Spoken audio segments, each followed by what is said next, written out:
Coming up on Global Business, Zhongguancun Forum 2023 begins in Beijing on Thursday with a call to promote technological innovation and open cooperation. Beijing hosts 2023 Global Trade and Investment Promotion Summit with a call for coordinated development. U.S. real GDP growth kicks up at an annual rate of 1.3% in the first quarter. From CGTN headquarters in Beijing, this is Global Business. I'm Michelle Vandenberg.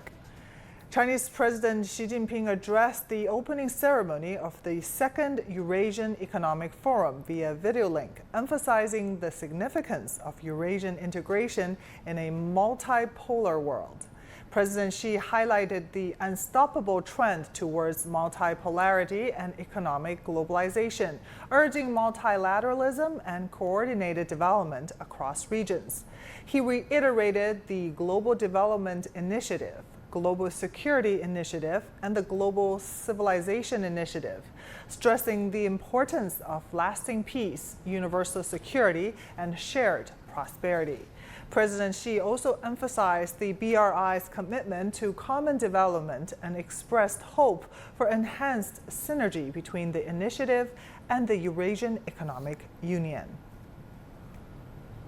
Beginning May 25th and lasting 6 days, the 2023 Zhongguancun Forum in Beijing is a premier event in the fields of science and technology.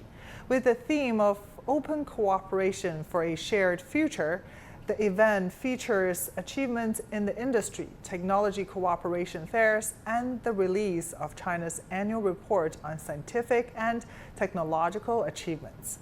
Chinese President Xi Jinping sent a congratulatory letter to the forum on Thursday, urging more international cooperations in the technological innovation. Since its inception in 2007, the forum has become internationally recognized as a key platform for exchanging ideas and fostering cross-border cooperation in the fields of scientific and technological development. This year's event will further promote innovation in China through the facilitation of such exchanges. The theme of the Zhongguancun Forum this year is Open Cooperation for a Shared Future. Guests from more than 80 countries and regions are attending, with over 40% of them from outside China. More than 150 activities will be held during the forum, which features 6 sections: forum meetings, technology transactions, exhibitions, achievement releases, frontier competitions, and other supporting activities. Many cutting-edge technologies will be showcased during the forum, such as artificial intelligence, quantum science, clean energy, high-end medical treatment, the metaverse, and more. Low carbon emission is also one of the features of this year's forum. For example, on the corner of the forum's media bag, it writes 6 bottles. It shows that the material of the bag is made from 6 recycled bottles. And this bicycle can generate electricity for charging your phones. The Science Fiction Convention will be joining this year's Zhongguancun Forum for the first time to showcase new content, projects, and technologies. In the augmented reality world, here is a train station, as you can see from our device.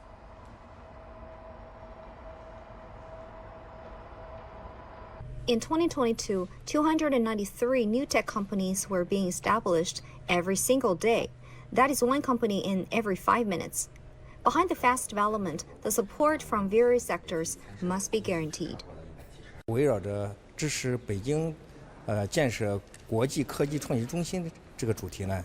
Surrounding the support of Beijing's construction of an international science and technology innovation center, the Bank of Beijing has firstly made clear the stand of serving the capital's economy, serving the construction of the Science and Technology Innovation Center, and supporting the real economy as our original intention and mission. We have launched a high-level action plan in our bank to support specialized and innovative companies.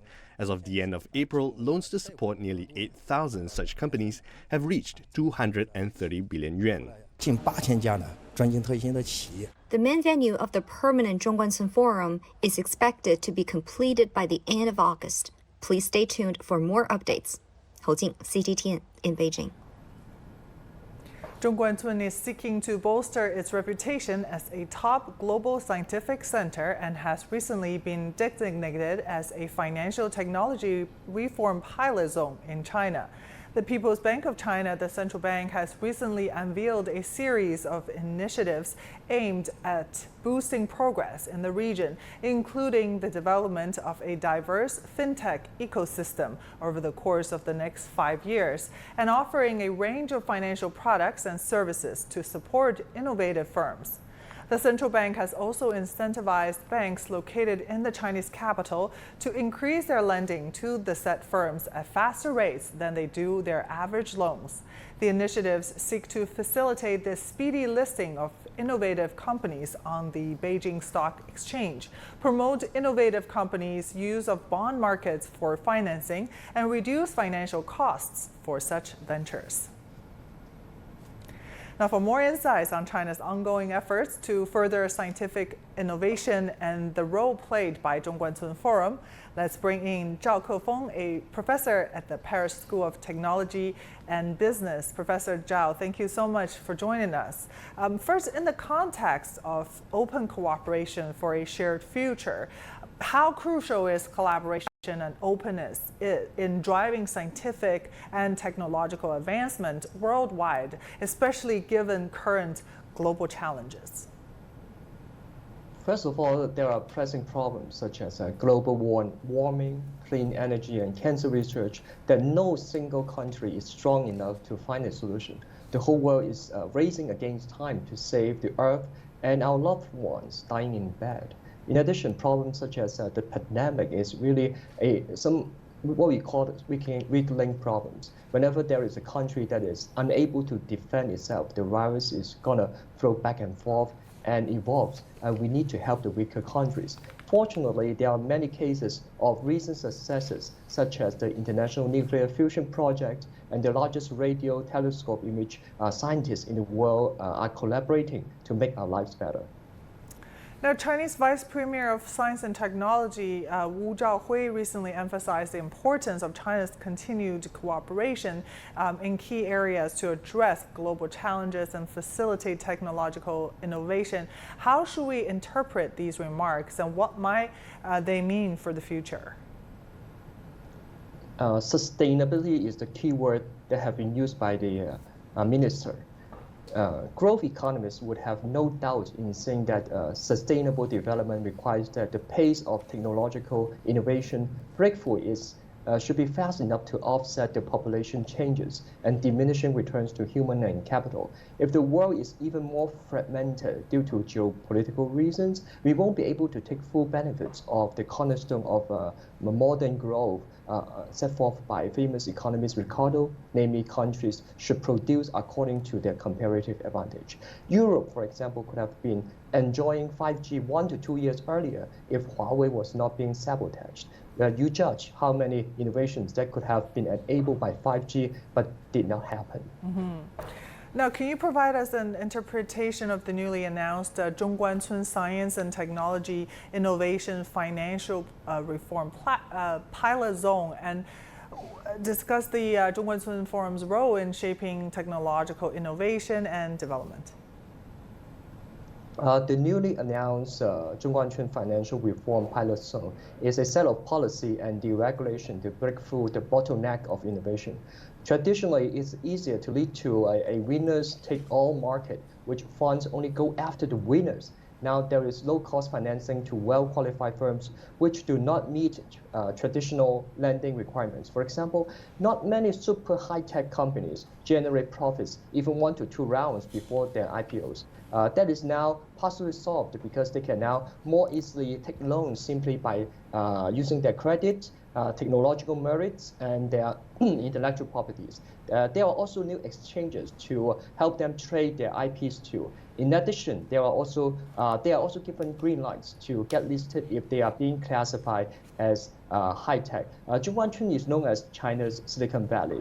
Today's forum has attracted 80 countries and 200 international organizations. And that is a direct answer to the world that the world is not only not be coupling with China, but prominent international participants like the World Intellectual Property Organization has even hosted 30 parallel forums. Back to you. Thank you so much for your insights. Really appreciate your time. Zhao Kefeng, professor at the Paris School of Technology and Business.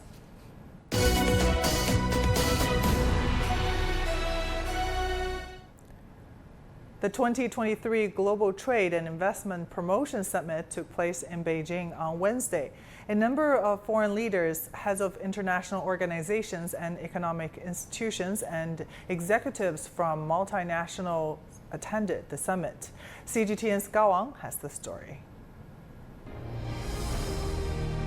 The theme of this year's Global Trade and Investment Promotion Summit was all about bolstering confidence in cooperation in an open world economy.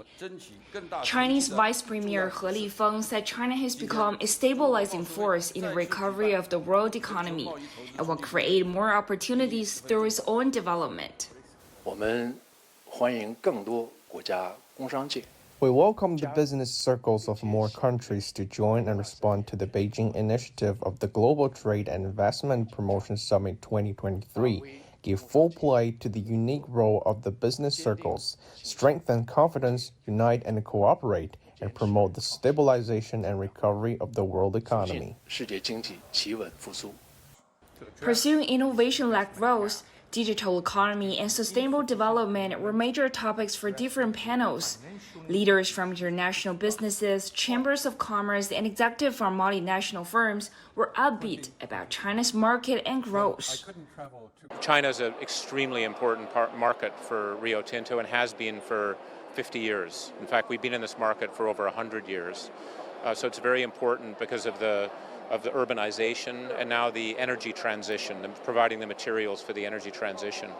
But we're now in a new era too, where also China is a very important source of capability and talent. We buy $2 billion a year worth of products and services from China to help us globally in our supply chains. Both within electric vehicles, within batteries, within solar panels, we have seen very, very strong growth from China, which we think is something that we should welcome. Of course, it means that European companies in the same industries, they really need to shape up because competition from China is very, very strong. That's not necessarily a bad thing.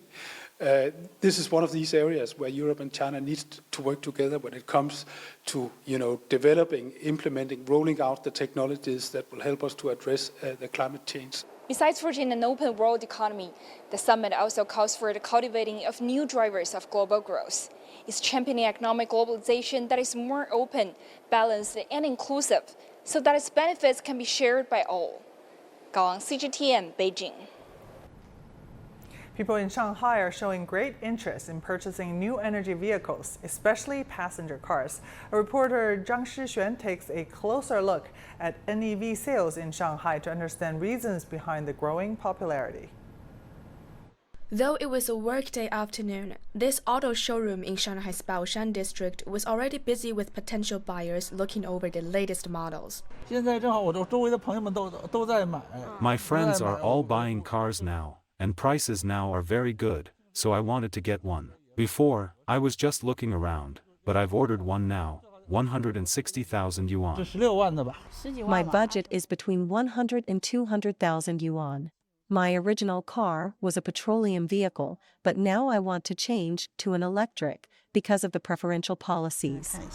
The showroom sales have doubled since the auto show in Shanghai last month. Some of the models have seen a discount of as much as around 25%. Direct financial support could be part of the engine behind the growth. China has extended the purchase tax exemption for automobiles till the end of the year. The country's purchase tax exemption for new energy vehicles went up 36% year-on-year in the first quarter, part of continuous efforts to boost automobile consumption and advance green development. According to the State Taxation Administration, a total of 21.2 billion yuan of tax was waived off during the January to March period.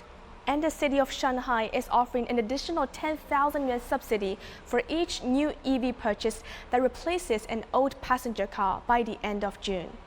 MG's new model is proving to be a big beneficiary of these policies and has become a main driver of the brand's sales performance here. More people are looking to buy a new NEV to replace their original car. They want to get an EV as soon as possible. The market has been hotter since the auto show in Shanghai. Around 50% of our buyers now are looking for a new EV to replace their original cars, an increase of 50% from what it used to be. The China Passenger Car Association says retail sales of new energy vehicles in China jumped 58.6% year-on-year last month. All of that boosts consumption, which boosts the economy. You're watching Global Business, still to come. U.S. real GDP growth ticks up at an annual rate of 1.3% in the first quarter.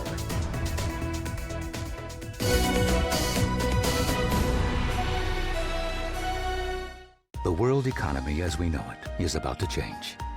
Global Business reports highlight emerging markets, developing countries, and dynamic sectors worldwide. We feature top analysts and newsmakers to provide perspectives on every facet of business.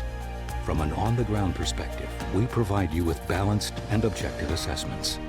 Fast, sharp, and insightful. Global Business, only on CGTN.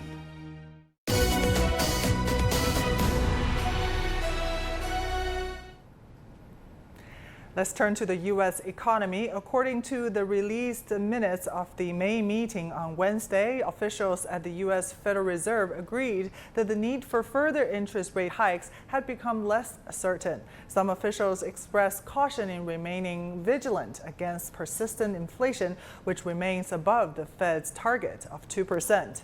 The 25 basis point hike that was recently approved may be the last for some time, they said. The meeting comes during a political dispute between the Biden administration and Congress Republicans regarding raising the U.S. debt ceiling. Now, staying with the U.S., and let's move on to the ongoing debt limit issue. U.S. credit worthiness is in question after global ratings agency Fitch put the country's AAA rating on watch for a possible downgrade. This came after lawmakers in Washington walked out of a talk without reaching an agreement to avert an unprecedented government default that could happen on June 1st, the ex-date. Similarly, another ratings agency, Moody's, hinted it would change the outlook on the U.S. from stable to negative if there's no deal by June 1st. And there would be a discussion of a downgrade, which would affect the pricing of trillions of dollars of treasuries. The U.S. real gross domestic product data for the first quarter of 2023 was released on Thursday. For more, we're joined by John Terrett in New York. Hi there, John. So first, what's behind the real GDP in the first quarter? Oh gosh, Michelle, you know, it is all so very confusing over here at the moment. What with the debt ceiling that you were just reporting on and the GDP figure that we've just had out. It really is very difficult to keep up, but I will do my best to explain it in the simplest possible way. This was the second reading of growth for the American economy in the first quarter, so the first 3 months of the year. Now, the first time round, when they published the first set of figures, growth was 1.1%. Okay, but they have to revise it because it's such a big thing and it takes them a long time and information is coming in all the time. So they've just revised that figure and it could have been exactly the same. It could even have gone down given all the job losses that are going on here in some sectors anyway. But guess what? It went up. It's up to 1.3%. So it wasn't 1.1, it was 1.3 according to the revision. And according to the revision, this was down to the consumer, who remains very, very robust here in America. Consumer spending was up 3.8%, not the expected 3.7%. But you must also remember that although the GDP grew, we now know 1.3% in the first quarter, that is down from 2.6% in the last 3 months running up to Christmas in 2022. And then on top of that, and I'll do this as briefly as I can, but I must report this now, The weekly jobless number has just come out. This is the number of people signing up for unemployment benefit over the short term at the state level. And it's being widely reported now that there's been miscalculations going on. Fraud is how it's reported here in the state of Maine, which is in the northeast of the country, and Kentucky, which is in the south of the country. And anyway, to cut a long story short, when you revise all the numbers, taking into account this new report of miscalculations, we've ended up with 4,000 more people signing up this week than we did last week, which was not really expected. And the background to this, finally, the Federal Reserve struggling to bring down inflation. It was up around 9.1% in June of last year. It is now 4.9%, so that's a lot better, but they want it to be 2%. And of course, they're looking at some people being laid off, hiring still remaining strong in other sectors, housing slowing, the consumer being very robust. We note that Germany dipped into recession today, of course, and this all leaves the stock markets here, the Dow flat, but the Nasdaq roaring away this morning after very strong earnings from the chip maker Nvidia, which predicted 11% growth in the second quarter, and that makes it the fastest rising one-day stock ever in US history. Michelle? Wow. Now, what's your take from the Federal Reserve meeting on currency policy? Well, what happened was they meet not every single month. They do skip some months, but they met in May. It was back on I think it was the 2nd and the 3rd of May, so a couple of weeks ago. And then after about 2 weeks go by, they published the minutes of those meetings, so you can read what the members of the FOMC committee were actually thinking. And what they were actually thinking is that inflation remains unexpectedly high. So it's down from 9.1% in June to 4.9%, as I said just now, but it's a long way from the 2% that they want. Wall Street, where I am, I'm just around the corner from Wall Street now because it's early in the morning here, they anticipate that the Federal Reserve will pause when they meet in June on the 13th and 14th. Now, that does not mean that they won't start again.